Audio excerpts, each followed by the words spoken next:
Okay. Okay. Now, briefly, let us go to New Zealand. Manu Garba, the coach of the under-17. Yes. And yourself, the chief coach. The chief coach. Yes. And yourself and Amnike, were assisted. Yes. In that particular team. And then at the under-20, you guys went there, and then Amnike also shifted to under-17 as the chief coach. Yes. Chief coach of under-17. When I was trying to do this intro, I remember you being part of the Chile squad of 87. Yes. We have just succeeded in 85.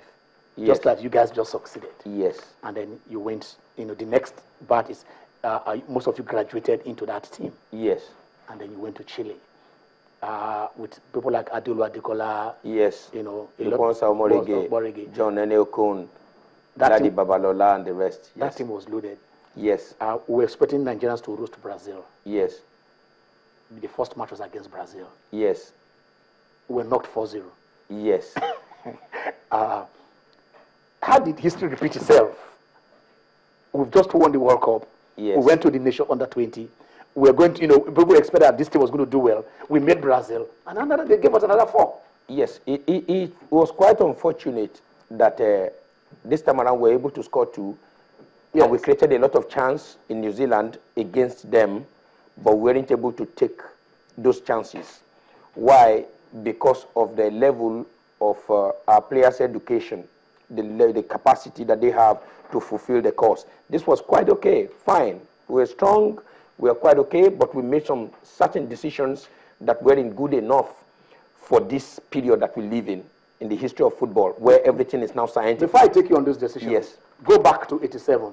What happened in 87? Yeah, because we had a bunch of talented players, but we had coaches as well, but the Brazilians were much more educated in the game, better than the Nigerian team.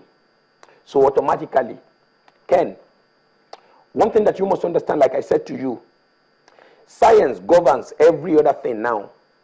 From this place that we are now, a lot of people are watching us. There's some kind of intelligence that is responsible for this, from the satellite to the televisions to all your cameras and gadgets and every other thing. If you go to a competition thinking that talent will be able to win the competition in modern footballing, even right from the under-17, you lie. Talent is not enough. Talent is not enough. Talent is not enough. It can only be judged as potential to fulfill a course. But you must develop it to become profitable for usage.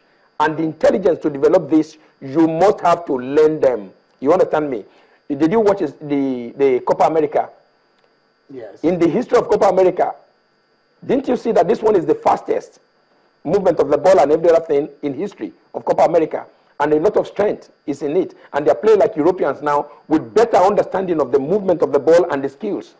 Innate ability that even sometimes too, Messi is not even able to dribble every other person like he does in Europe. The reason for this is that people are studying, they're conducting research, and they're bringing this into the game.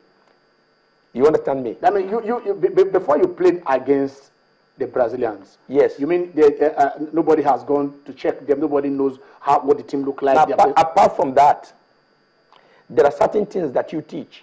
You understand me? Maybe. Did you study any of their tapes? Did you study any of their past matches? The yes, for 87. Yeah, for 87. Yes. Yes. We saw a few of it. Okay. But when we faced them, we found out that we were. It was a different thing because amateur versus professionals. Yes, what you do not know, yes. You don't know, and when you are exposed to it, you can now know it, but you might not understand the thing that is being shown to you once it is exposed to you. You understand me? So a man that takes 100 meters in 9-point-something seconds, there's something responsible for that. It is not enough to watch the video or they put the DVD and you see these guys, Ashafa Powell and the rest and all of them, moving at a lightning speed. One thing that is responsible is that science is responsible for this, and these things must be learned so that at the end of the day, you can fulfill a course with it too. All right. We are still expecting. Okay, I've not told you this before, but we're expecting to hear also from Mr. Tony Orobo. He's the former president of the Athletic Federation of Nigeria, AFN. He will join us, and also give us his own insight on what sports science is all about. Look at me talking sports science. But let me ask you, what is sports science? Specifically, I'm not a professor.